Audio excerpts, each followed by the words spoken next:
बहुत बहुत स्वागत है दोस्तों आप सभी का। आज की ये वीडियो बहुत ज्यादा इंपॉर्टेंट होने वाली है क्लास 12th के पॉलिटिकल साइंस एंड की राजनीतिक विज्ञान सब्जेक्ट के लिए।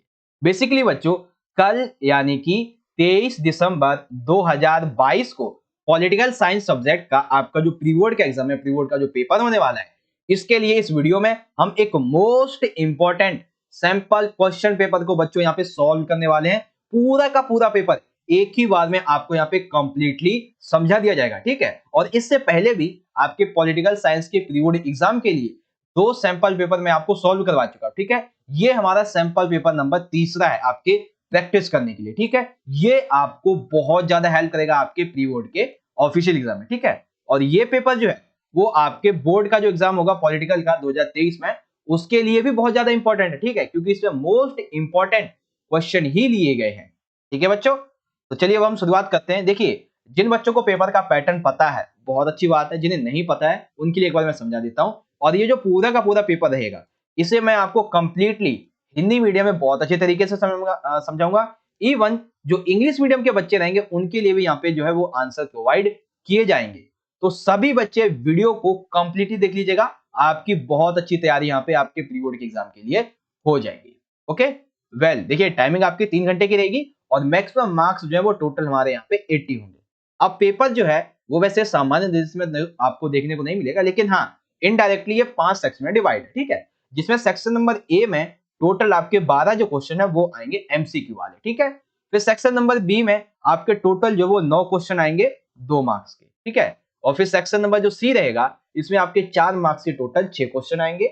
और उसके बाद जो आपका ये सी हो गया, फिर आपका सेक्शन नंबर डी आएगा जिसमें 24वां क्वेश्चन पैसेज बेस्ड होगा, एमसीक्यू एक एक मार्क्स से 4 होंगे। और जो आपका 26वां क्वेश्चन है ये कार्टून वाला होगा, ये भी 4 मार्क्स के एमसीक्यू होंगे। और जो क्वेश्चन नंबर आपका 25 है वो मैप वाला होगा, ठीक है। और उसके बाद सेक्शन नंबर ई में जो है वो हमारे 6 मार्क्स के क्वेश्चन होने वाले 6 अंक के होंगे, ठीक है। तो हम क्या करेंगे बच्चों कि इस बार हम पार्ट 1 पार्ट 2 का कोई हमारा झमेला नहीं रहेगा। हम एक ही बार में ये पूरा का पूरा जो पेपर है इसे बहुत अच्छे तरीके से समझने वाले, एक ही बार में पूरे पेपर को समझेंगे हम, ठीक है ना। क्योंकि कई बच्चे सर जी कहते हैं कि 2 पार्ट में मत बनाया करो, एक ही बार में समझा। तो एक बार मैं ट्राई करता हूँ कि कई ज्यादा से ज्यादा बच्चे अगर पार्ट मतलब 2 पार्ट का बोलेंगे तो 2 पार्ट में बनाऊंगा। एक बार ट्राई करते हैं कि एक बार मैं पूरा का पूरा पेपर ही समझा देता हूँ आपको, ठीक है। तो ये आज की जो वीडियो है वो अराउंड आपकी 1 घंटा 30 मिनट की बनेगी, कम से कम 1.5 घंटे की, ठीक है। लेकिन याद रखना 1.5 घंटे में ना आपकी बहुत अच्छी तैयारी यहाँ पे करवा दूंगा मैं आपके प्री बोर्ड के एग्जाम के लिए, ठीक है। तो वीडियो को कंप्लीटली देख लीजिएगा, आपकी अच्छी तैयारी हो जाएगी। ओके, पहले यहाँ पे हम बात करते हैं इंग्लिश के बच्चे को लिए। तो इंग्लिश मीडियम के बच्चे इजीली आप यहाँ से अपने पेपर के पैटर्न को समझ सकते हैं जो कि यहाँ पे दिया गया है बच्चों। ओके, तो शुरुआत होगी हमारी सेक्शन नंबर ए से, ठीक है। सेक्शन नंबर ए यानी कि मल्टीपल चॉइस क्वेश्चन वाला, जिसमें टोटल हमारे 12 मार्क्स के एमसीक्यू आने वाले हैं। ओके, अच्छा एक चीज और कि कहीं मैं बीच में भूल ना जाऊं, आप सभी को आपके पॉलिटिकल साइंस के प्री बोर्ड एग्जाम के लिए ऑल दी बेस्ट मेरी तरफ से और मेरी टीम की तरफ से। आप सभी को ऑल द बेस्ट, अच्छे से पेपर करके आइएगा। ऑलरेडी हमने आपकी तैयारी अच्छे से करवाई हुई है, एक बार फिर से हम एक और पेपर को सॉल्व करके अच्छे से तैयारी करेंगे, ठीक है। और एक चीज और, जो बच्चे इस वीडियो को कंप्लीटली देख लेंगे ना उनको पक्का इस बात का तो यकीन हो जाएगा कि हाँ भाई, मेरी अब थोड़ी बहुत अच्छी तैयारी हो चुकी है प्री बोर्ड के एग्जाम के लिए, ठीक है। तो कंप्लीटली देख लीजिएगा। और ये जो एमसीक्यू वाले क्वेश्चन होते हैं ना, इनका आंसर आप सभी बच्चे देने की जरूर कोशिश कीजिए, ठीक है।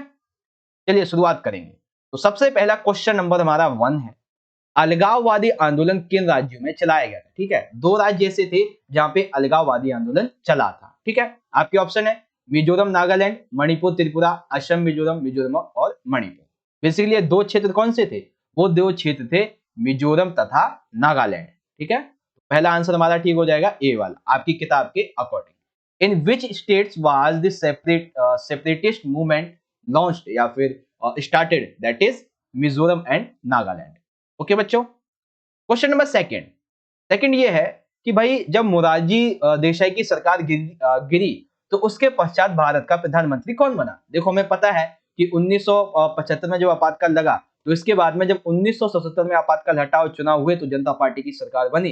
तो जनता पार्टी की सरकार में मोरारजी देसाई जो थे वो प्रधानमंत्री बनते हैं। लेकिन इनके बाद में जब इनकी सरकार गिर जाती है, कुछ 11 महीने कुछ चलती है, सॉरी 18 महीने चलती है, टोटल कितने महीने, 18 महीने चलती है, तो वो फिर गिर जाती है, इनकी 1.5 साल के बाद में गिर जाती है। तो कौन बनता है यहाँ का नया प्रधानमंत्री? ठीक है। अब देखो यहाँ पे पूर्ण रूप से अभी चुनाव तो हुए नहीं थे 1979 में, ठीक है। तो यहाँ पे यानी कि इंदिरा गांधी जी तो आ नहीं सकती, राजीव गांधी बहुत दूर की बात है, ये बात के हैं, और के कामराज प्रधानमंत्री बने नहीं थे। तो बचते हैं ऑप्शन नंबर केवल एक, कौन से? चौधरी चरण सिंह। मोरारजी देसाई की सरकार गिरने के पश्चात चौधरी चरण सिंह ही बनते हैं, ठीक है, प्रधानमंत्री। और बाद में जो कांग्रेस होती है वो चौधरी चरण सिंह से अपना जो मत होती है वो वापस ले लेती है और फिर से 1980 में चुनाव हो जाते हैं, ठीक है। Who become the Prime Minister of India after the fall of Morarji Desai's government, that is Chaudhary चरण Singh. Okay, question number third दिया है बच्चों हमारे सामने कि हमें कथनों पर विचार करना है। पहला कथन है हमारा कि 14-15 अगस्त की मध्य रात्रि को भारत आजाद हुआ है। इतना सिंपल पूछेंगे भाई, देखो एक तो ठीक हो गया। दूसरा है कि स्वतंत्र भारत के प्रधानमंत्री नेहरू जी ने संविधान सभा को संबोधित करते हुए कहा कि मतलब संबोधित करते हुए एक प्रसिद्ध भाषण दिया था। बिल्कुल ठीक है। इस भाषण का नाम था भाग्य वधु से चिर प्रतीक्षित भेंट या फिर ट्रस्ट विद डेस्टिनी। बिल्कुल ठीक। चौथा दिया हुआ है द्विराष्ट्रीय सिद्धांत, जो कि मुस्लिम लीग के द्वारा दिया गया था और कांग्रेस ने इसका समर्थन दिया। ये गलत है भाई, क्योंकि कांग्रेस ने कभी भी द्विराष्ट्रीय सिद्धांत का समर्थन नहीं किया। तो क्या होगा? ये गलत हो जाएगा, क्योंकि यहाँ पे बताया गया कि इसका समर्थन किया गया था, ठीक है। तो यहाँ पे ना आपको दो तीन चीजें और पता चल गई। क्या क्या? कि भाई जब भारत आजाद होता है तो नेहरू जी ने जो अपना भाषण दिया था संबोधित करते हुए संविधान सभा को, उसे क्या कहते हैं? उसे कहते हैं भाग्य वधु से चिर प्रतीक्षित भेंट या फिर ट्रस्ट विद डेस्टिनी, ठीक है। और साथ ही ये भी कि जो राष्ट्रीय सिद्धांत किसने दिया था? मुस्लिम लीग ने। और कांग्रेस ने क्या किया था भाई? कांग्रेस ने इसका समर्थन जो है वो नहीं किया था। तो यहाँ पे हम कौन सा ऑप्शन चुनेंगे जिसमें हमारा पहला, दूसरा और तीसरा सही हो, ठीक है। तो कौन सा है बच्चों? ये है हमारा ऑप्शन नंबर सी, पहला, दूसरा, तीसरा, ये हमारा सही है। ओके, इसी तरीके से आपसे इंग्लिश में देखेंगे कंसीडर द फॉलोइंग स्टेटमेंट। तो statement 1 right, second right, third right, but 4 is wrong, ठीक है। अब यहाँ पे चुन लेंगे हम हमारा ऑप्शन नंबर सी। आगे देखो बच्चों को ये तो पता है कि जो पृथ्वी सम्मेलन था वो 1991 में हुआ था, ठीक है, 1991 या 2 जो भी है। एक बार हाँ, आप मुझे बताएंगे कि जो पहला पृथ्वी सम्मेलन था, ठीक है ना, पहला पृथ्वी सम्मेलन, आप मुझे बताएंगे कि ये सम्मेलन जो है वो कब हुआ, ठीक है। कमेंट बॉक्स में सभी बच्चे मुझे बताएंगे कि पहला पृथ्वी सम्मेलन कब हुआ था, ठीक है। और यदि और भी पता है आपको तो ये भी बता देना कि कहां पर हुआ था, ठीक है। क्योंकि यहाँ पे क्वेश्चन है हमारा दूसरा पृथ्वी सम्मेलन के बारे में। तो पहला आप सभी को पता होगा, कमेंट बॉक्स में बताना मुझे ये आंसर, ठीक है। दूसरा जो था वो हुआ था 2002 में हुआ था, ठीक है। When was the second Earth Summit held? That is 2020 2002 02 एक तारीख, ओके। तो ये आप याद रखेंगे। क्वेश्चन नंबर 5 आ जाता है। क्वेश्चन नंबर 5 और जो 6 है ये आपके अभिकथन और कारण वाले प्रश्न होंगे। तो अभिकथन और हमारे कारण वाले प्रश्नों के लिए ये आपके क्वेश्चन के चॉइसेस हैं। अब इन सभी को हम पढ़ेंगे और आंसर देंगे तो इस तरीके से। क्वेश्चन नंबर 5 का जो अभिकथन है वो हमारा ये कहता है कि 29 अप्रैल 1954 को भारत और चीन के बीच में पंचशील समझौता हुआ था। बिल्कुल ठीक है भाई, कि 29 अप्रैल 1954 को भारत और चाइना के बीच में एक पंचशील समझौता हुआ था, ये ठीक है। तो आपको पता चल गया कब हुआ था पंचशील समझौता और किसके बीच में हुआ था। कारण, इस पंचशील समझौते में शांतिपूर्ण व्यवस्था, मिलकर आर्थिक विकास करना, अंदरूनी राजनीति पर हस्तक्षेप न करना, संप्रभुता का सिद्धांत, ऐसे 5 सिद्धांत इसमें शामिल किए थे। बिल्कुल ठीक है, यानी कि यहाँ पे जो हमारा अभिकथन है वो भी ठीक है, कारण जो है वो भी ठीक है। अब यहाँ पे एक मेन इंपॉर्टेंट बात आपको क्या याद रखनी है कि आपसे अगर क्वेश्चन पूछ लिया जाता है कि पंचशील समझौते के अंतर्गत आने वाले किन्हीं 2 सिद्धांतों के नाम लिखो, तो आपको शांतिपूर्ण व्यवस्था, मिलकर आर्थिक विकास करना, अंदरूनी राजनीति में हस्तक्षेप न करना, संप्रभुता का सिद्धांत, ऐसा एक और सिद्धांत है वो मैंने लिखा नहीं है, ठीक है। तो ये क्या होगा, ये सिद्धांत 2 आप कोई लिख देंगे तो 2 मार्क्स वहां पे मिल जाएंगे। तो यानी कि आपको इतना पता चल गया कि भाई पंचशील समझौते के संबंध में कोई भी क्वेश्चन आएगा तो आप इजीली अटेम्प्ट कर पाओगे। वेल यहाँ पे विकथन के कारण की हम बात कर लेंगे। यहाँ पे हम क्वेश्चन नंबर 5 के लिए चुनेंगे ऑप्शन नंबर ए, ठीक है। यानी कि ये हमारा जो है क्वेश्चन नंबर 5 के लिए ठीक हो जाएगा। अब इसी तरीके से आप इसे जब इंग्लिश में पढ़ोगे तो इंग्लिश में इसी तरीके से आ जाएगा कि असर्शन ठीक है हमारा, रीजन ठीक है, और रीजन असर्शन की सही एक्सप्लेनेशन भी करता है। कौन सा चुनेंगे हम ऑप्शन? तो अब हम चुनेंगे ऑप्शन नंबर ए वाला, ठीक है, क्वेश्चन नंबर 5 के लिए। ओके, अब आता है क्वेश्चन नंबर 6। क्वेश्चन नंबर 6 में पूछा गया है कि श्रीलंकाई फ्रीडम पार्टी एक कट्टरपंथी पार्टी थी जिसने तमिलों को भगाने के लिए कदम उठाए। ठीक है। कारण क्या कहता है? कारण कहता है कि 1991 के चुनावों में श्रीलंका फ्रीडम पार्टी ने सुलेमान भंडारनायके की मतलब जो श्रीलंका फ्रीडम पार्टी थी, इसके एक व्यक्ति थे, अध्यक्ष थे, नेता वटेवर सुलेमान भंडारनायके, इन्होंने सरकार की बागडोर संभाली थी। देखो, एक तरफ क्या बात की गई, ध्यान से समझते चलिएगा, यहीं पे बच्चे गलती करते हैं। एक तरफ बात की गई है कि ये जो श्रीलंका फ्रीडम पार्टी थी, ये कट्टरपंथी पार्टी थी और इसने तमिलों को भगाने के लिए बहुत से कदम उठाए थे, ठीक है। लेकिन कारण क्या कहता है? कारण कहता है कि 1991 के चुनावों में श्रीलंकाई फ्रीडम पार्टी के सुलेमान भंडारनायके ने सरकार की बागडोर संभाली। यहाँ पे आप दो तरीके से क्वेश्चन को जज कर सकते हो। एक तो ये कि श्रीलंका फ्रीडम पार्टी की बात हो रही है, तो ये ठीक हो जाएगा, लेकिन दूसरी तरफ तमिल को भगाने की बात की गई है, तो ये भी ठीक है। देखो, सुलेमान भंडारनायके जो थे वो प्रधानमंत्री बनते हैं, वहां के शासन की बागडोर संभालते हैं और फिर इन्होंने तमिलों को भगाने के लिए कई कदम उठाए थे।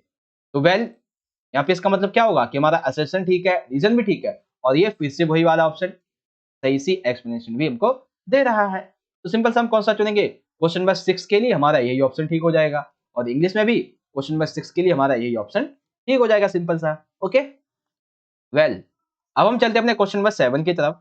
7 में पूछा गया बच्चों हमसे कि वैश्वीकरण के विरोध में विश्व सामाजिक मंच की पहली बैठक कब और कहां हुई थी? ठीक है, तो पहली बैठक कब हुई थी और कहां हुई थी? देखो, कहां हुई है उसके संबंध में एक स्थान पोर्ट अलिगेरे, ये सभी को पता है, ठीक है। अब इसमें आपको ये समझना है कि ये था कहां पे और वो ईयर कौन सा था। तो ईयर था बच्चों 2001 और जो बात की जा रही है कंट्री की, वो कंट्री थी ब्राजील। वैश्वीकरण के विरोध में विश्व सामाजिक मंच की सबसे पहली बैठक 2001 पोर्ट अलिगेरे में यानी कि ब्राजील में हुई थी, ठीक है। तो when and where was the first meeting of the World Social Forum against globalization held? That is 2001 Porto Alegre Brazil. Okay, अब आ जाता है क्वेश्चन नंबर 8 में पूछा गया बच्चों कि 1990 के बाद में भारतीय राजनीति में जो बदलाव हुए थे उनमें से कौन सा बदलाव असत्य है, ठीक है। तो यानी कि 1990 के दशक के कह लो या फिर इस टाइम पीरियड की बात करें तो इसके बाद में जो बदलाव हुए उनमें कौन सा इनमें सही नहीं है। पहला है कांग्रेस प्रणाली की समाप्ति, बिल्कुल ठीक है, ये बदलाव हुआ था। दूसरा है क्षेत्रीय दलों की बढ़ती भूमिका, जब कांग्रेस प्रणाली समाप्त हो गई तो क्षेत्रीय दल और ज्यादा अस्तित्व में आने लगे। नई नई आर्थिक सुधार यानी कि भारत ने अपनी जो पहली आर्थिक नीति थी, नई आर्थिक नीति, वो भी इसी टाइम पीरियड पे अपनाई थी। हाँ, ये वाला गलत है कि राष्ट्रीय राजनीति में महिला मुद्दा जो था इसको प्रमुखता दी गई, ये गलत हो जाएगा, ठीक है। तो कौन सा बदलाव असत्य हो जाएगा? राष्ट्रीय राजनीति में महिला मुद्दा की प्रामुख्यता, ठीक है। हु चेंज इज करेक्ट या फिर which change is correct respect to the change in Indian politics after 1990, that is prominence of women's issues in national politics, ठीक है। अब इसी तरीके से आपसे आगे पढ़ेंगे। अगला क्वेश्चन है 9वां, इसमें कथन कारण कुछ इस तरीके से ऑप्शन है बेसिकली। निम्नलिखित कथनों के अनुसार देश की पहचान कीजिए, ठीक है। तो हमें देश की पहचान करनी है कथन के अनुसार। तो सबसे पहला है, ये एक द्वीप श्रृंखला वाला देश है जहाँ पे 4 मुख्य द्वीप हैं, ओशु, क्योशु, शिकोकू और होकाई। ये एक सक्रिय भूकंपीय क्षेत्र है जहाँ पे अधिकतर संख्या जापानी। अरे रे रे रे रे, क्या बड़ी मिस्टेक कर दिया, आंसर भी यहीं पे दे दिया गया है, देखो जापानी, ठीक है। तो यानी कि इसका क्या मतलब हो गया, आंसर क्या होगा? सही आंसर होगा कंट्री का जापान नाम हो जाएगा, ठीक है। लेकिन आपको जापान के बारे में बहुत सारी चीजें याद रखने की जरूरत है, जैसे कि जापान एक द्वीपीय श्रृंखला वाला देश है, जापान सक्रिय भूकंप वाला क्षेत्र है, अधिकतर संख्या आपकी जापानी है। क्षेत्रफल के अनुसार जापान जो है वो 63वां है और जनसंख्या के अनुसार 11वें स्थान पर जापान आता है।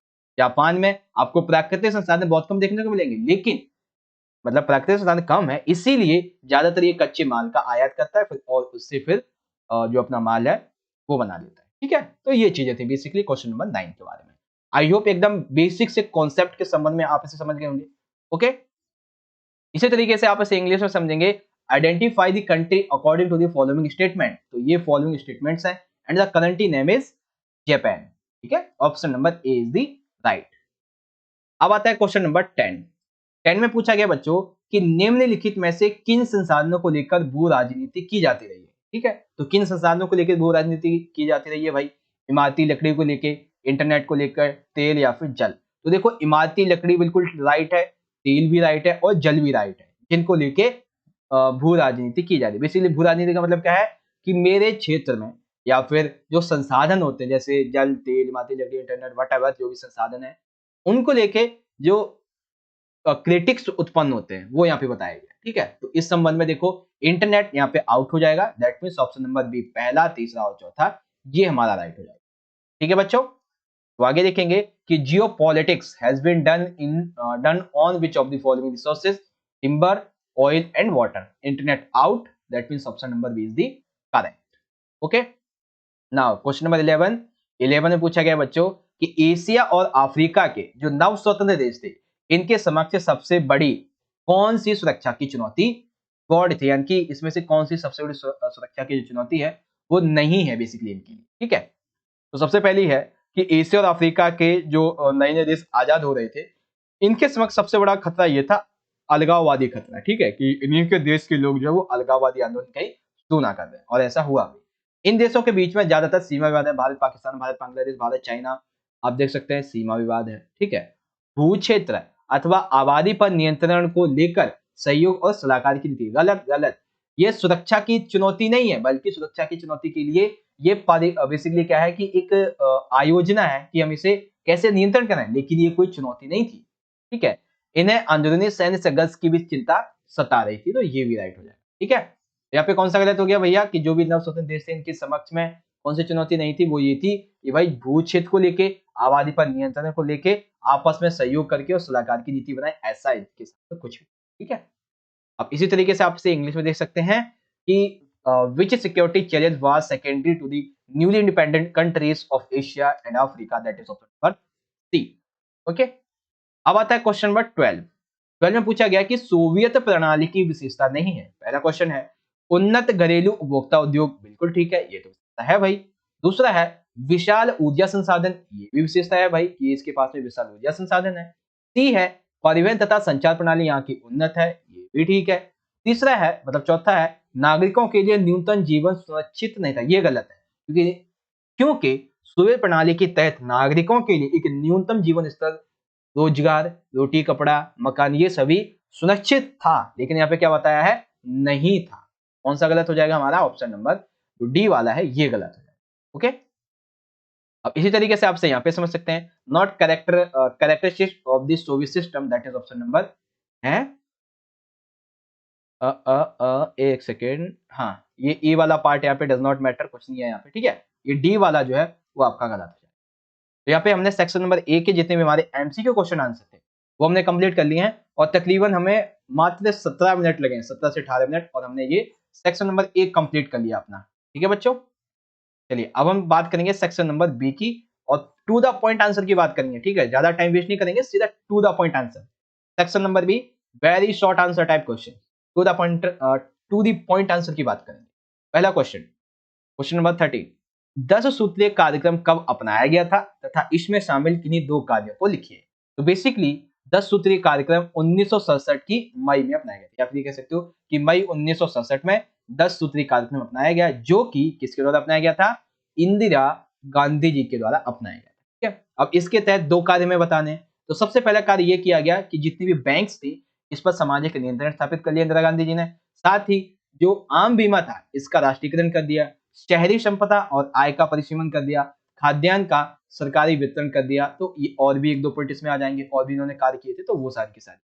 ठीक है, तो बेसिकली आपको 13 समझ में आ गया कि 10 सूत्रीय कार्यक्रम कब अपनाया गया था, मई 1967 में इंदिरा गांधी जी के द्वारा। इसमें बैंकों पर सामाजिक नियंत्रण रखना, आम बीमा का राष्ट्रीयकरण कर देना, शहरी संपदा इसका और आय का परिसीमन कर देना, ठीक है, ये सारी चीजें। अब इसी क्वेश्चन को आप इंग्लिश में देख सकते हैं कि when was the 10 point programme adopted and write the two task included. तो मई 1967 में हुआ था, और बाकी जो पॉइंट्स है वो देख सकते हैं आप। ओके, नाउ क्वेश्चन नंबर आ जाता है हमारा 14 में पूछा गया है पूर्वोत्तर भारत ने नागालैंड में या फिर नागालैंड के अलगाववादी आंदोलन का वर्णन कीजिए। सिंपल सा आपको क्या बताना है, नागालैंड का या फिर नागालैंड में जो अलगाववादी आंदोलन चला था ये हमें समझना है। ठीक है, तो कैसे चला था, क्या क्या था भाई इसका पूरा का पूरा काम, देखिए समझिए। नागा नेशनल काउंसिल यानी कि एनसीसी ने अंगमी जापू फिजो, ये बेसिकली एक नेतृत्वकर्ता थे। ठीक है, तो एनसीसी नागा नेशनल काउंसिल ने आगामी जो अंगमी जापू फिजो थे इनके नेतृत्व में 1951 से भारत से अलग होने भारत से अलग होने और वृहत नागालैंड की मांग के लिए सशस्त्र संघर्ष इन्होंने चलाया हुआ है। ठीक है, ओके। तो इन्होंने ये जो संघर्ष चलाया हुआ था, कुछ समय के बाद एनसीसी में दो गुट हो गए, दो गुट हो गया, एक बन गया इसका, एक इशाका मुइवा यानी कि एम, और दूसरा बन गया खापलंग के बन गए। ठीक है, तो फिर भारत सरकार ने सन 2015 में एनसीसी एम के यानी कि जो इशाक मुइवा गुट था, इसके गुट से शांति स्थापना के लिए समझौता किया, परंतु स्थायी शांति अभी भी बाकी है। बेसिकली देखो हुआ कुछ क्यों था, एक सेकेंड, हाँ देखो, बेसिक्स से आप ये समझ लो कि भाई नागालैंड में एक पार्टी थी जिसे आप कह सकते हो नागा नेशनल काउंसिल एनसीसी। ठीक है, तो इसने अंगमी जापू फिजे के नेतृत्व में भारत से अलग होने के लिए, ठीक है, और एक स्वतंत्र नागालैंड बनाने के लिए, एक बृहत नागालैंड बनाने के लिए भारत की आजादी के बाद यानी कि 1951 से ये संघर्ष चलाता हुआ आ रहा था, अलगाववादी आंदोलन चलाता चलाता आ रहा था। ठीक है, लेकिन धीरे धीरे करके इसकी जो पार्टी थी एनसीसी, ये दो पार्ट में बढ़ गई। एक बन गई एम यानी कि इशाक मुइवा, और दूसरी बन गई खापलंग के। ठीक है, जो तो के वाली थी वो कट्टर थी इस बारे में, ठीक है, जो कि भारत सरकार से बात ही नहीं करना चाहती थी।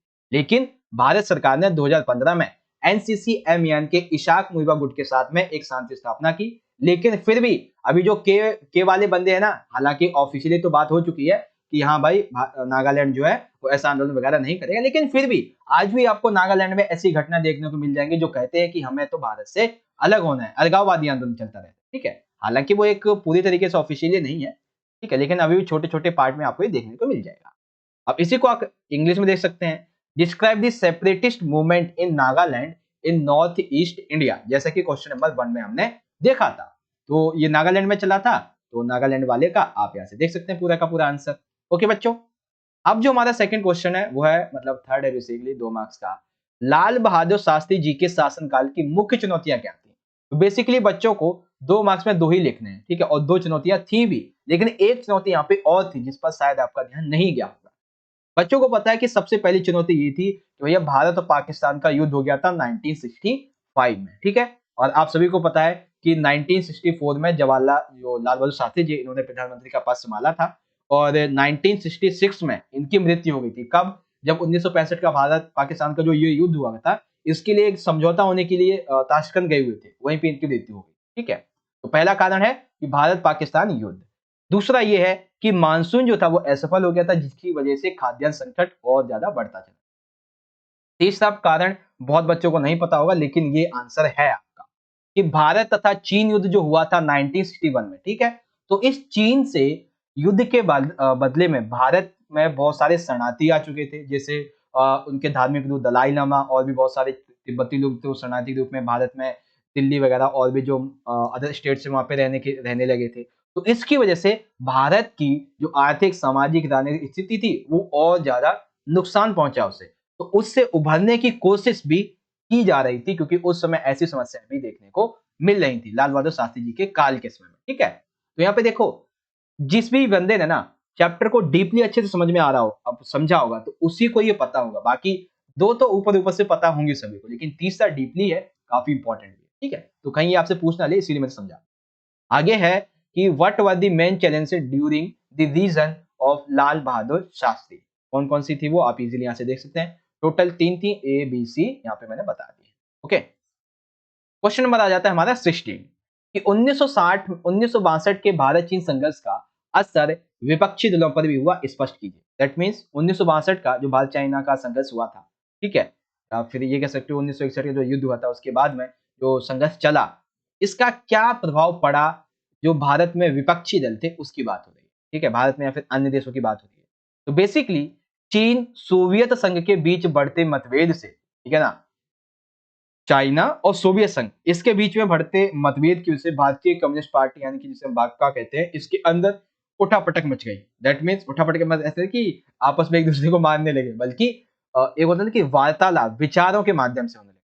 अब जब ये विचारों के माध्यम से बेसिकली चाइना और सोवियत संघ इसके विचारधारा पे आधारित ये जो भारतीय कम्युनिस्ट पार्टी थी भाकपा, इसके बीच में जब ये अंदर से विचारधारा की लड़ाई शुरू हुई, तो ये दो खेमे में फिर बंटने लगी। ठीक है, एक खेमा चाहता था कि सोवियत संघ का पक्ष मतलब एक खेमा सोवियत संघ का पक्ष लेता था, और दूसरा जो कांग्रेस का नजदीकी था। ठीक है, दूसरा जो खेमा था ये बेसिकली चीन का पक्षधर था, एक सोवियत संघ का और दूसरा चीन का। उसके बाद में जो भारतीय कम्युनिस्ट पार्टी थी ये फिर टूट गई 1964 में। तो चीन का पक्षधर खेमा जो था वो भारतीय कम्युनिस्ट पार्टी एम यानी कि मार्क्सवादी बन गई, और जो दूसरी थी भारतीय कम्युनिस्ट पार्टी वो माकपा बन गई, माकपा बन गई।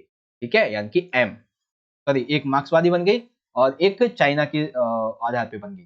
ठीक है, तो क्या हुआ था भाई कि सिंपल सा है कि 1964 में भारतीय जो कम्युनिस्ट पार्टी थी वो टूट गई, चीन के पक्षधर वाली बन गई और मार्क्सवादी भारतीय कम्युनिस्ट पार्टी यानी कि CPIM, माकपा। ओके, ये बेसिस का कॉन्सेप्ट था और इजीली आप यहाँ से समझ सकते हो इसके बारे में।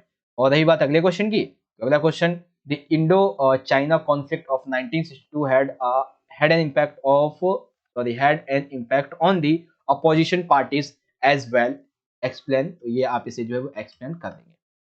ओके, नाउ अब आता है क्वेश्चन नंबर 17, बहुत इंपॉर्टेंट है और बहुत ही सिंपल सा है कि अंतरराष्ट्रीय संगठनों की आवश्यकता स्पष्ट कीजिए। तो हमें भाई क्यों जरूरी है हमारे लिए अंतरराष्ट्रीय संगठन?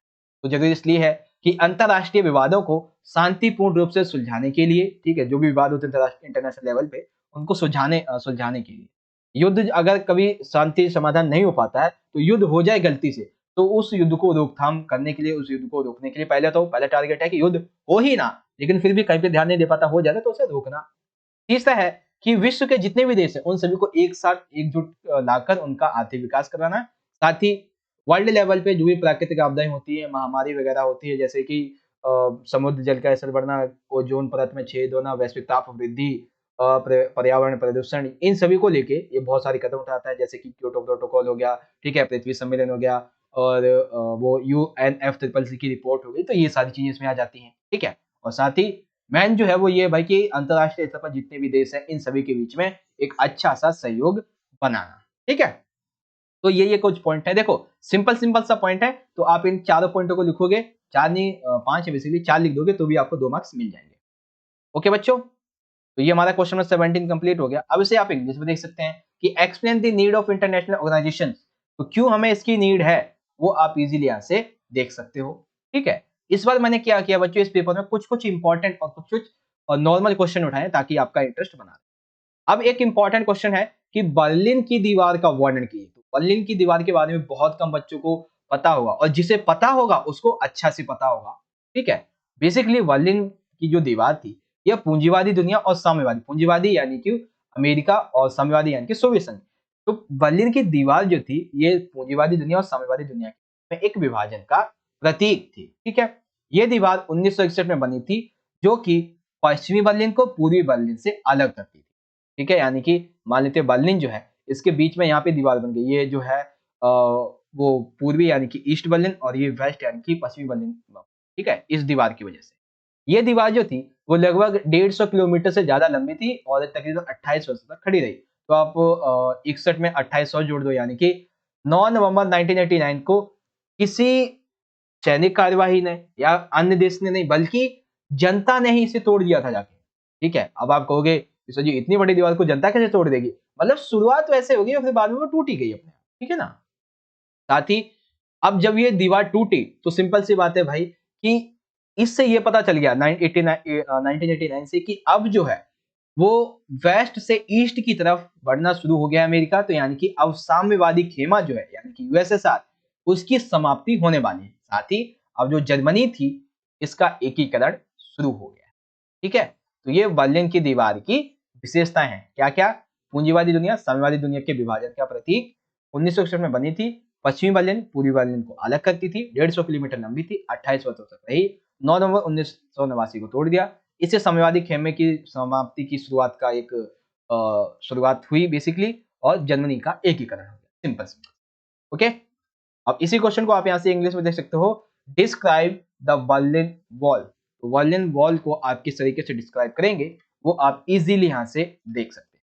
ओके, वेल अब यहाँ पे आ जाएगा हमारा क्वेश्चन, बेसिकली सेक्शन नंबर पहले सी आएगा, शॉर्ट आंसर टाइप क्वेश्चन। इसमें आपके 4 मार्क्स के टोटल जो वो 6 क्वेश्चन होने वाले हैं। ठीक है, तो 4 मार्क्स से 6 क्वेश्चन है, आइए एक एक करके समझेंगे। ठीक है, पहला क्वेश्चन है भाई कि जब भारत पाकिस्तान का युद्ध हुआ 1971 का तो इसके परिणाम क्या थे।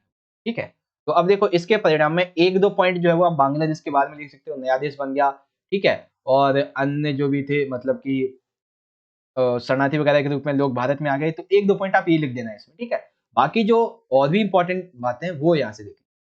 तो इस पाकिस्तान के युद्ध में, भारत पाकिस्तान के 1971 के युद्ध में पहली बार, मतलब पहली बार का ऑलरेडी भारत को इसमें जीत मिली, ठीक है? साथ ही भारत ने जो पश्चिमी पाकिस्तान था इसकी सेना को हरा दिया था। तो भारतीय नागरिकों को हमारे भारतीय जो सैनिक हैं इनकी ताकत का पता चला और वो बहुत ज्यादा खुश हुए, ठीक है?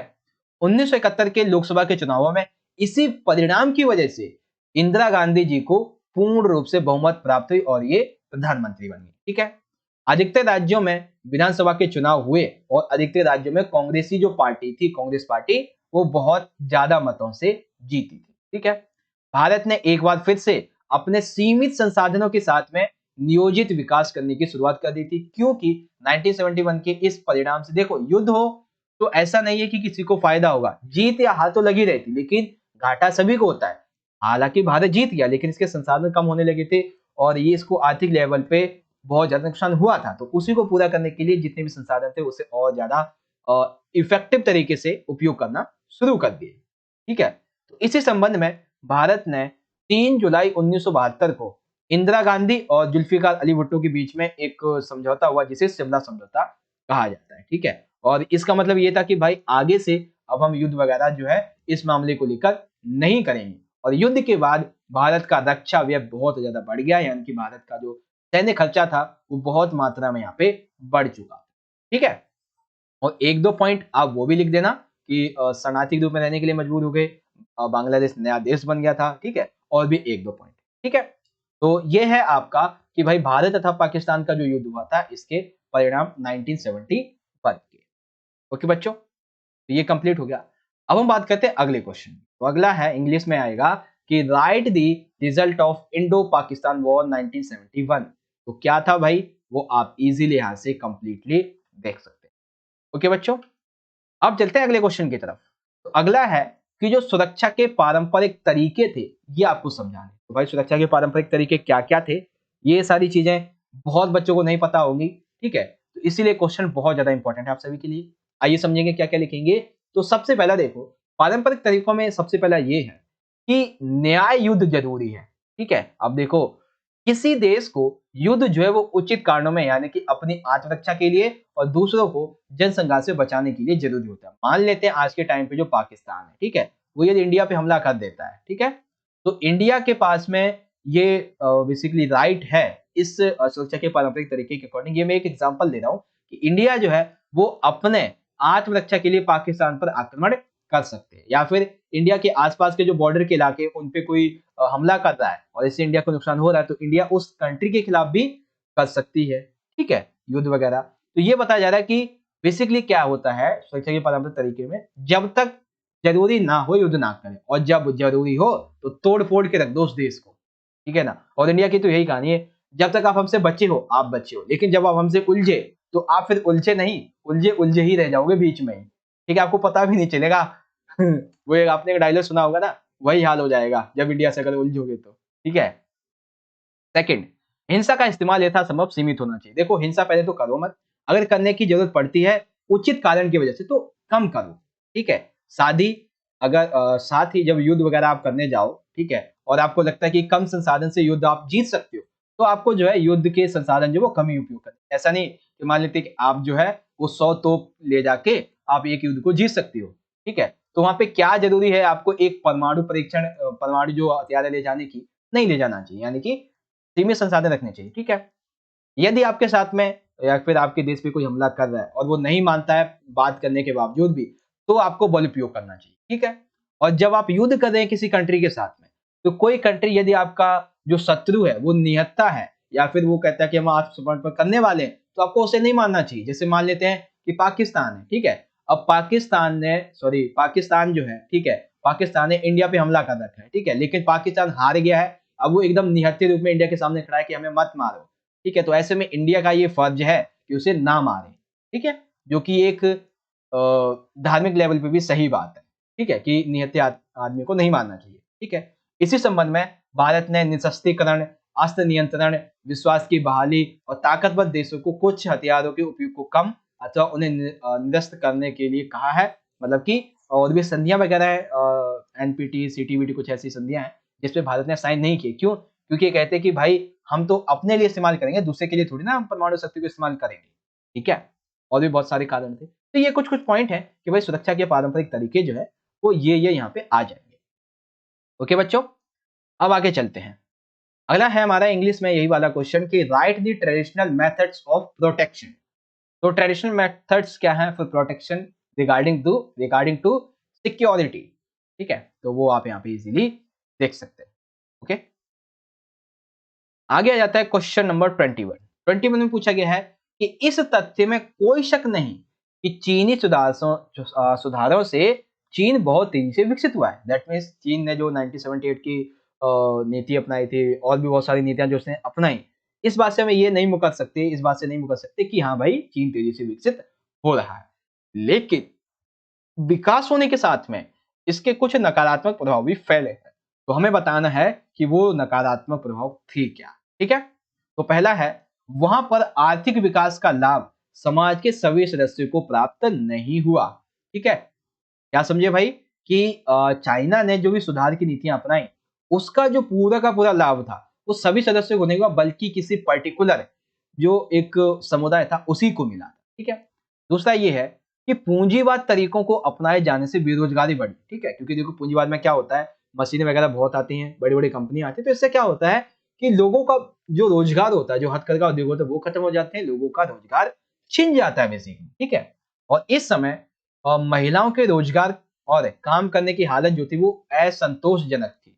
ठीक है, यानी कि संतोषजनक नहीं थी। दैट मीन्स कि एक होता ना कि एक महिला को एक महिला के अकॉर्डिंग कैसे उसे कार्य करना चाहिए, उसकी स्थिति किस स्थिति में वो कार्य कर सकती है, किस में नहीं कर सकती है, तो वो जो स्थितियां थी वो सही नहीं थी चाइना में इस दौरान जब ये नीतियां वगैरह चाइना इंप्लीमेंटेड कर रहा था अपनी कंट्री में। ठीक है, उसके बाद गांव व शहर के और तटीय व मुख्य भूमि पर रहने वाले लोगों के बीच में आय में अंतर बढ़ गया। ठीक है, जैसे कि देखो गांव में रहने वाले छोटे छोटे उद्योग होते तो उनके उद्योग रोजगार सभी खत्म हो गए, गरीब हो गए। शहर में बड़ी बड़ी पूंजियां उद्योग आए, कंपनियां आई, तो ये अमीर हो गए। तटीय और मुख्य भूमि वाले, देखो तटीय इलाके थे तो यहाँ पे व्यापार की वजह से क्या हुआ कि बंदरगाह ये सभी विकसित हुए, तो ये और तेजी से विकसित हुए। मुख्य भूमि वाले गांव की बात कर लेते तो किसान वगैरह जो थे वो भी रोजगार की तलाश में शहर जाने लगे थे, तो इससे उनका जो भूमि वगैरह थी उसको नुकसान पहुंचने लगा और कृषि उत्पादन में कमी आने लगी थी। ठीक है, उसके बाद उद्योग की स्थापना तथा विकास की गतिविधियों ने पर्यावरण को बहुत ज्यादा हानि पहुंचाई थी।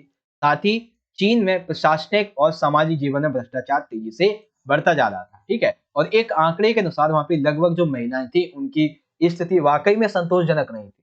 ठीक है, और तकरीबन कुछ करोड़ों की संख्या में लोग थे जो कि उस समय बेरोजगार हो गए थे, ऐसा बताया नहीं है।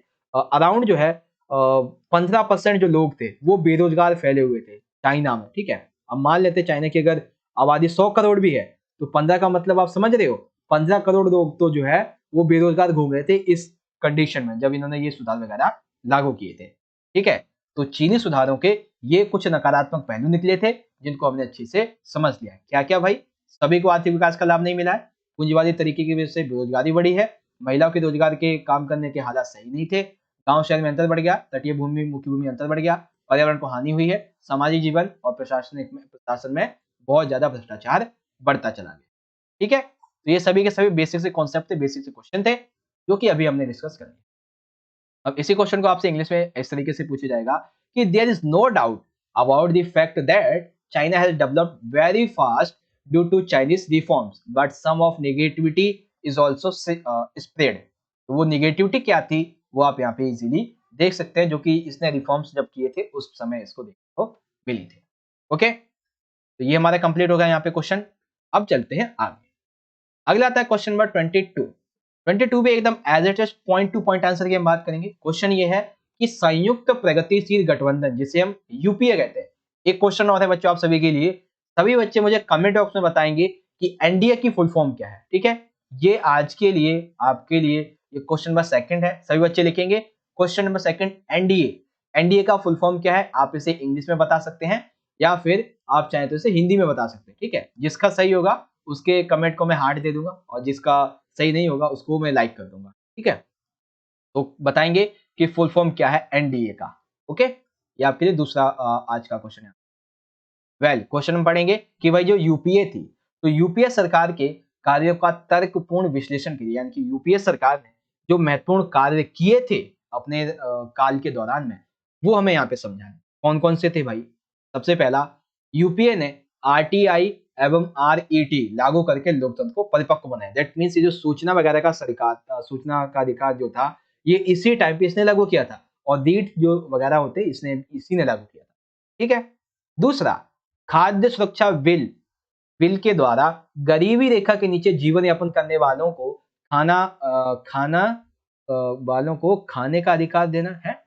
एक सेकेंड, ये बेसिकली खाद्य सुरक्षा बिल के द्वारा गरीबी रेखा के नीचे जो लोग जीवन यापन कर रहे हैं उन लोगों को खाने का अधिकार देना। ठीक है। तीसरा है मनरेगा, शुरुआत की इन्होंने। मनरेगा के द्वारा क्या होता था कि हर एक व्यक्ति को साल में कम से कम, जो भी जीवन रेखा के नीचे है, इस गरीबी रेखा के नीचे हैं, उन्हें साल में 100 दिन कम से कम रोजगार उपलब्ध कराया जाएगा, और रोजगार नहीं होगा तो उन्हें उस रोजगार का पैसा दिया जाएगा। ठीक है। इससे गांव में और शहर में जो लोग पलायन करते हैं वो रुकेगा और लोग अपनी कृषि को और अच्छा टाइम देंगे। ठीक है। साथ ही इसने उच्च शैक्षिक संस्थानों में, जो भी शिक्षा के शैक्षिक संस्थान होते हैं सरकार के, उसमें ओबीसी को तकरीबन 27% का आरक्षण दिया, जिससे कि आरक्षण जो था ये राजनीति, ताकि ये जो लोग हैं वो राजनीति में भी अपना हाथ बढ़ा सके। ठीक है।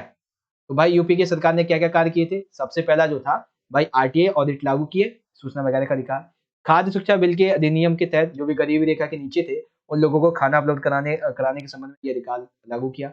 मनरेगा लागू की इन्होंने। ठीक है। और आरक्षण दिया गया ओबीसी को, जो सरकारी शैक्षणिक संस्थान है उसमें 27%। ओके, तो ये कंप्लीट आपको समझ में आ गया क्वेश्चन नंबर 22।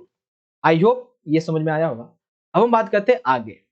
तो अगला आप यहाँ पे देख सकते हो, क्वेश्चन है कि rationally analyse the action of United progressive alliance UPA government. ठीक है।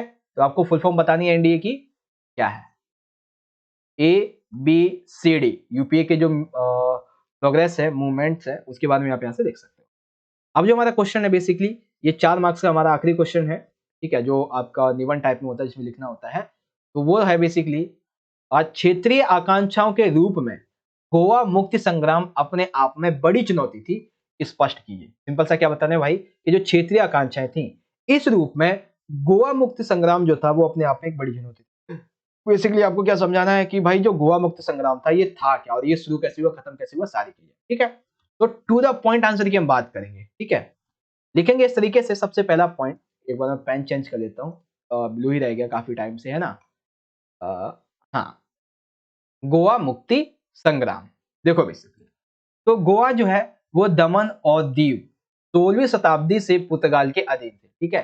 गोवा हो गया, दमन और दीव, ये सभी जो थे वो 16वीं शताब्दी से ही पुर्तगाल के अधीन थे। ठीक है। और जब 1947 में भारत को आजादी मिलती है तो भी गोवा में पुर्तगाल जो थे यही शासन कर रहे थे। ठीक है। तो इस संबंध में महाराष्ट्र के समाजवादी सत्याग्रहियों ने सत्याग्रहियों के सहयोग से गोवा में एक आजादी का आंदोलन चलाया गया। किनके खिलाफ में? पुर्तगालियों के खिलाफ में। ठीक है।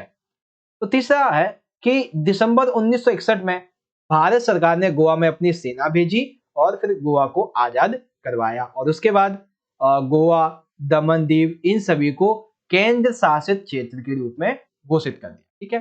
गोवा को महाराष्ट्र में शामिल होने या अलग बने रहने के लिए जनमत संग्रह जनवरी 1967 में कराया गया, और सन 1987 में गोवा को एक पृथक राज्य बना दिया गया।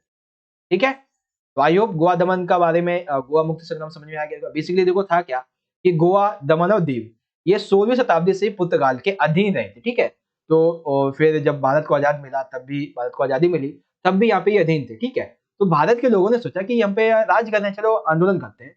तो महाराष्ट्र जो है इसके कुछ समाजवादी सत्याग्रही थे, तो इन्हीं के नेतृत्व में, इन्हीं के सहयोग से गोवा, दमन और दीव में पुर्तगालियों के खिलाफ में क्या हुआ, आंदोलन चलाया गया। लेकिन ये पूर्ण तरीके से जो है वो उनका विरोध नहीं कर पा रहे थे, तो इसीलिए इन्होंने भारत से मदद मांगी। ठीक है। भारत सरकार से मदद मांगी, और भारत सरकार ने अपनी सेना भेजी, और सेना भेजने के बाद में गोवा, दमन और दीव इन सभी को केंद्र शासित, पहले आजाद कराया, उसके बाद केंद्र शासित रूप में घोषित कर दिया। लेकिन गोवा जो था वो ये चाहता था कि हम स्वतंत्र रहें, तो इसीलिए यहाँ पे जनमत संग्रह करवाया गया 1967 में। और जब ये जनमत संग्रह हुआ तो तकरीबन 20 साल लग गए, और 20 साल के बाद में गोवा जो था वो एक संपूर्ण गणराज्य, यानी कि एक संपूर्ण जो राज्य था, एक स्टेट जो है वो यहाँ पे बन जाता।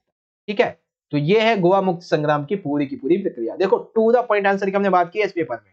ठीक है, अब इसी क्वेश्चन को आप इजीली यहां से इंग्लिश में देख सकते हैं इस तरीके से कि in terms of regional aspirations the Goa liberation war was a major challenge in itself. Explain.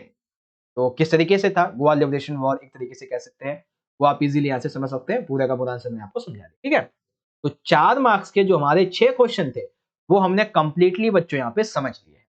Okay, आगे चलते हैं। क्वेश्चन नंबर आ जाता है हमारा डी वाला, सेक्शन नंबर है बेसिकली डी है, जिसमें पहला क्वेश्चन पैसेज वाला 4 मार्क्स का एमसीक्यू, दूसरा क्वेश्चन मैप वाला आ जाएगा 4 मार्क्स का, तीसरा क्वेश्चन कार्टून वाला आ जाएगा 4 मार्क्स का एमसीक्यू। ओके, तो पहला देखिए हमारा जो है वो एमसीक्यू दिया गया इस तरीके से, दुनिया में सबसे तेज रफ्तार से आर्थिक तरक्की करने वाले देशों के समूह आसियान ने अब अपने उद्देश्यों को आर्थिक और सामाजिक दायरे से ज्यादा व्यापक बनाया है।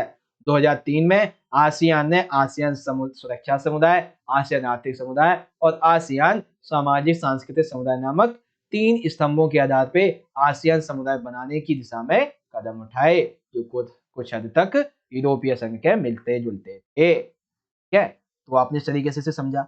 अब इसके जो क्वेश्चन का आंसर है, इस संबंध में जो क्वेश्चन पूछे जाएंगे वो समझिए।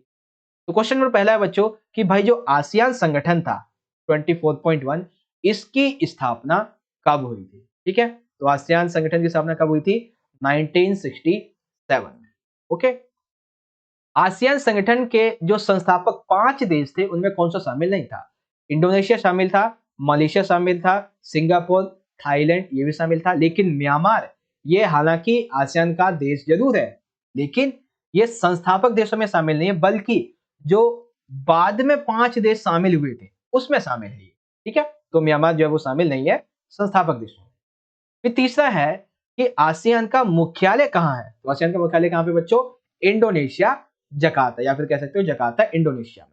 ठीक है, 24.4 है कि आसियान के उद्देश्य में शामिल है, तो आसियान के उद्देश्य में शामिल है कि सभी देश मिलकर अपना आर्थिक विकास करेंगे, सभी देश मिलकर एक दूसरे की सामाजिक और सांस्कृतिक विकास को और ज्यादा बढ़ाएंगे, कानून के शासन को और संयुक्त राष्ट्र संघ के जो नियमों के आधार पर वैश्विक शांति का जो एक नियम चल रहा है उसको और ज्यादा बढ़ावा देंगे। That means option number D हमारा राइट हो जाएगा। ठीक है बच्चों, तो कंप्लीट हो गया हमारा ये क्वेश्चन का आंसर। आई होप आपको कंप्लीट ये समझ में आ चुका होगा। ठीक है, आगे चलते हैं कि read the passage given low and the answer question that follow. तो कौन कौन से हैं उन सभी को आप इजीली देख सकते हैं। तो पहले आसियान के बारे में आप ये पॉइंट पढ़ेंगे। ठीक है, और जब आप इन पॉइंट को पढ़ लेंगे फिर आपको आंसर देने इस तरीके से कि when was ASEAN established 1967, ASEAN founding 5 countries are not included, Myanmar.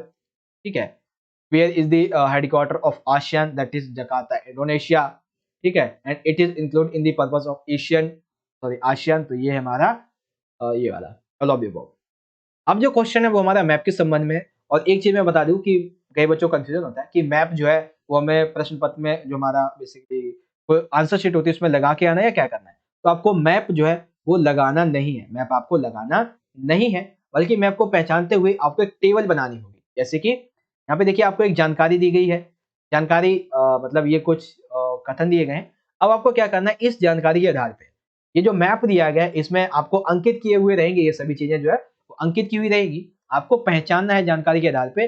और फिर आपकी जो टेबल रहेगी इस टेबल में ये चीजें नहीं होंगी, ये टेबल आपको बनानी है और फिर उसमें आपको आंसर लिखने हैं। ठीक है, जैसे कि हमारा जो पहला क्वेश्चन है, ठीक है, इसमें पहला क्वेश्चन आप देख सकते हैं पूछा गया है कि वह राज्य जहां से प्रधानमंत्री वीपी सिंह निर्वाचित हुए थे। ठीक है, तो इनमें से कौन सा वो राज्य जहां से वीपी सिंह जी जो थे वो निर्वाचित हुए थे, तो उसका नाम है बेसिकली उत्तर प्रदेश। तो यानी कि ये हमारे पहले वाले क्वेश्चन का आंसर यहाँ पे हो जाएगा। तो अब हम क्या करेंगे, जो हमारे टेबल होगी जानकारी नंबर 1 के लिए अक्षर क्या है हमारा बी है, और स्टेट का नाम है यूपी यानी कि उत्तर प्रदेश, ये हमने लिख दिया। ठीक, अब जो सेकंड है वो ये है कि वह राज्य जिसका संबंध मंडल आयोग के अध्यक्ष ठीक है ना। तो मंडल आयोग के अध्यक्ष जो थे उनके संबंध में, तो वो कौन सा है, वो राज्य है बच्चों ऑप्शन नंबर सी, यानी कि ये जानकारी नंबर 2 का आंसर हो गया। तो लिखेंगे हम इस तरीके से कि जो जानकारी है वो सी हो गई, ठीक है, अक्षर जो है सी हो गया, और जो स्टेट है उसका नाम हो जाएगा बिहार, ठीक है। फिर यहाँ पे आगे आ जाता है हमारा कि वह राज्य जहां 1957 से 67 तक नेशनल कॉन्फ्रेंस की सरकार बनी थी, ठीक है। तो वो राज्य कौन सा था, तो वो राज्य था भैया यहाँ पे जो आपका जम्मू कश्मीर है, ठीक है ना। ये रहा तीसरी जानकारी के लिए जम्मू कश्मीर। तो यहाँ पे फिर से हम वही करेंगे, हमने लिखा है डी और जानकारी के आधार पे आंसर लिख दिया जम्मू और कश्मीर। अब जो चौथी हमारी जानकारी है वो ये है कि वह राज्य जहां पूर्व प्रधानमंत्री राजीव गांधी दौरे पर गए थे और वहीं पे उनकी हत्या हो गई, तो वो कौन सा स्टेट था, बेसिकली वो स्टेट था यहाँ पे तमिलनाडु, ठीक है ना। ऑप्शन नंबर ए आ जाएगा, यानी कि अक्षर जो है वो हमारा आ जाएगा ए, ठीक है, और राज्य का नाम आ जाएगा तमिलनाडु। ओके, तो आपको इस तरीके से भरना है, आपको मैप जो है वो लगा के नहीं आना है, आपको भरना है इस टेबल को।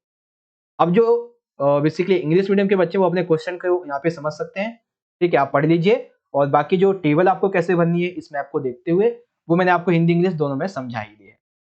ओके बच्चों, तो कंप्लीट हो गया हमारा ये पार्ट। अब आगे चलते हैं, ये दृष्टिबाधित बच्चों के लिए कुछ क्वेश्चन है, ऑलरेडी मैं आपको समझा चुका हूँ पहले की वीडियोज में, आप चाहो तो देख लेना। हाँ, अब आता है हमारा क्वेश्चन नंबर 26 में पूछा गया है कि दिए गए कार्टून का अध्ययन करें और निम्नलिखित प्रश्नों के उत्तर दीजिए, ठीक है।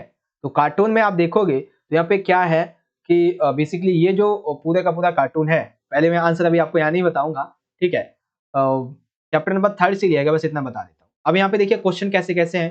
क्वेश्चन ये है कि उपरोक्त चित्र में कौन संबोधित कर रहा है, तो कौन संबोधित कर रहा है, यानी कि ये जो व्यक्ति है माइक लिए हाथों में, ये कौन खड़ा है, ये खड़े हैं जवाहरलाल नेहरू जी। कौन खड़े हैं, जवाहरलाल नेहरू जी। ओके, उसके बाद उपरोक्त चित्र में किसे संबोधित किया जा रहा है, दैट मीन्स यहाँ पे नेहरू जी जो है वो ये जो लोग बैठे हैं, ठीक है ना, ये जो लोग हैं ये कौन से लोग हैं, संविधान सभा के लोग हैं, किस सभा के लोग हैं बेसिकली, ठीक है। तो ये किन्हें संबोधित कर रहे हैं, तो ये संबोधित कर रहे हैं भाई योजना आयोग के जो सदस्य हैं उन लोगों को संबोधित कर रहे हैं, ठीक है। उसके बाद नीति आयोग के वर्तमान अध्यक्ष कौन है, बहुत इंपॉर्टेंट है। वर्तमान अध्यक्ष, देखो अध्यक्ष होता, एक सेकेंड, उपाध्यक्ष पूछा गया बच्चों, उपाध्यक्ष, बेसिकली उपाध्यक्ष को नियुक्त कौन करता है, प्रधानमंत्री नियुक्त करता है उपाध्यक्ष को, ठीक है। तो बेसिकली और जब शुरुआत हुई थी तो उस समय थे, यानी कि अगर हम बात करें नीति आयोग के फर्स्ट की, तो फर्स्ट थे अरविंद पनगड़िया, और वर्तमान में है राजीव कुमार, लेकिन अभी इसके लिए चुनाव होने वाला है, तो हो सकता है कि अब जो है वो नए बनेंगे सुमन के बेरी, ठीक है, सुमन के बेरी। तो आपको देखो तीन चीजें यहाँ पे पता चल गई कि उपाध्यक्ष को नियुक्त कौन करता है, प्रधानमंत्री। पहले कौन थे, पहले थे भैया यहाँ पे अरविंद पनगड़िया, ठीक है, और वर्तमान में कौन है, राजीव कुमार, ये वर्तमान के हैं, ठीक है, मैं लिख भी देता हूं। और सुमन के बेरी जो है वो राजीव कुमार की रिटायरमेंट के बाद में ये फ्यूचर यानी कि आने वाले हैं, ठीक है। तो ये चीज इंग्लिश में देखेंगे कि योजना आयोग के बारे में असत्य कथन का चयन कीजिए। तो योजना आयोग की स्थापना 15 मार्च 1920 को होती है, बिल्कुल ठीक है। स्थापित अध्यक्ष होते हैं प्रधानमंत्री, जो कि उस समय जवाहरलाल नेहरू जी थे, बिल्कुल ठीक है। इसके कार्य होते हैं पंचवर्षीय योजनाएं बनाना, विभिन्न राज्यों और मंत्रालयों को वित्त आवंटन करना आदि, बिल्कुल ठीक है। डी है भंग 1 जनवरी 2015 को, ये गलत है क्योंकि ये भंग जो है वो बेसिकली जहां तक मुझे याद है 14 मार्च, ठीक है, 14 मार्च 2014 को हो गया था ये भंग, ठीक है। और जो बेसिकली नया था नीति आयोग वो 1 जनवरी 2015 को अस्तित्व में आया था, ठीक है, जहां तक मुझे याद है। ओके, लेकिन हाँ ये तो गलत है कि भाई भंग इस टाइम पे हुआ था, ये गलत है। ओके, ये आपका समझ में आ गया यहाँ पे पूरी तरीके से कि योजना आयोग के बारे में कौन कौन सी बातें हैं, कौन कौन से क्वेश्चन है सारे के सारे। अब जो बाकी का एक इसमें अथवा है दृष्टिवादी बच्चों के लिए कि सुरक्षा का बुनियादी अर्थ क्या है, खतरे से आजादी, पहले भी मैं आपको समझा चुका हूँ, ठीक है। भारत की सुरक्षा की रणनीतियां 4 है। उसके बाद सुरक्षा की पारंपरिक धारणा में किस खतरे से चिताया जाता है, तो बाहरी अर्थात किसी अन्य देश के हमले से, यानी कि सी राइट हो जाएगा, ठीक है। विश्व को समग्र सुरक्षा के कौन कौन से नए स्रोत है, आतंकवाद, मानवाधिकार, महामारी, वैश्विक निरंतरता, ये सभी शामिल होगा। ओके, ये कंप्लीट हो गया। अब इसी तरीके से आपसे इंग्लिश में समझ सकते हैं, आपका जो इंग्लिश में यहाँ पे दिया गया है study the given cartoon and the answer following question, तो आप ये देख सकते हैं, और एक एक करके सारे क्वेश्चन मैं आपको समझा भी देता हूँ कि who is addressing in the above picture, तो ये बेसिकली जवाहरलाल नेहरू जी हैं। who is being addressed in the above picture, that is members of the planning commission, and who is Niti, who is present vice chairman of नीति Aayog, that is Rajiv Kumar, and जो first थे अरविंद पनगड़िया, इसको नियुक्त कौन करता है, वाइस चेयरमैन को prime minister, and आने वाले जो है वो कौन बनेंगे, सुमंस केबे। ओके, उसके बाद है select the incorrect statement about planning commission, तो एस्टेब्लिश्ड, ठीक है, प्रेसिडेंट फंक्शन सभी ठीक है, बट जो कैनवेस ये गलत है।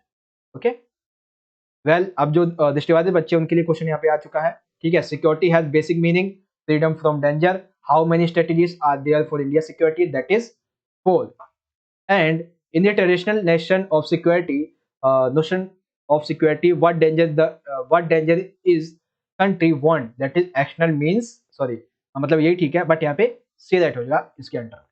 अब जो है वो 24 आ जाता है हमारा कि what are the new sources of security before the world, तो ये basically rise of terrorism, human rights violation, pandemic and global poverty, ये सारी चीजें आ जाती हैं, तो डी हमारा राइट हो जाएगा। ओके बच्चों, तो इस तरीके से हमने आज की इस वीडियो में पिछले 56 मिनट में section A, section B, section C और सेक्शन नंबर डी ये हमने कंप्लीटली समझ लिया है।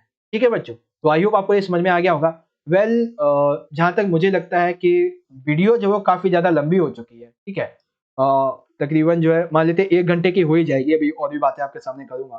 तो मुझे लगता है कि सेक्शन नंबर जो ई वाला है ना, ये मुझे पार्ट 2 में बनाना चाहिए।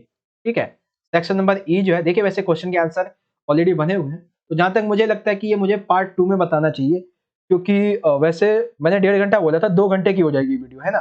तो एक काम करते हैं, आप ना कमेंट करो जल्दी से जल्दी पार्ट 2 के लिए, ठीक है। जैसे ये वीडियो अपलोड होगी, ठीक आपको 2 घंटे में या 3 घंटे में आपको जो वीडियो है वो चैनल पे देखने को मिल जाएगी पार्ट 2 की, ठीक है, जिसमें हम जो है सेक्शन नंबर ई को कंप्लीटली समझ लेंगे, जो हमारे 6 मार्क्स के क्वेश्चन थे।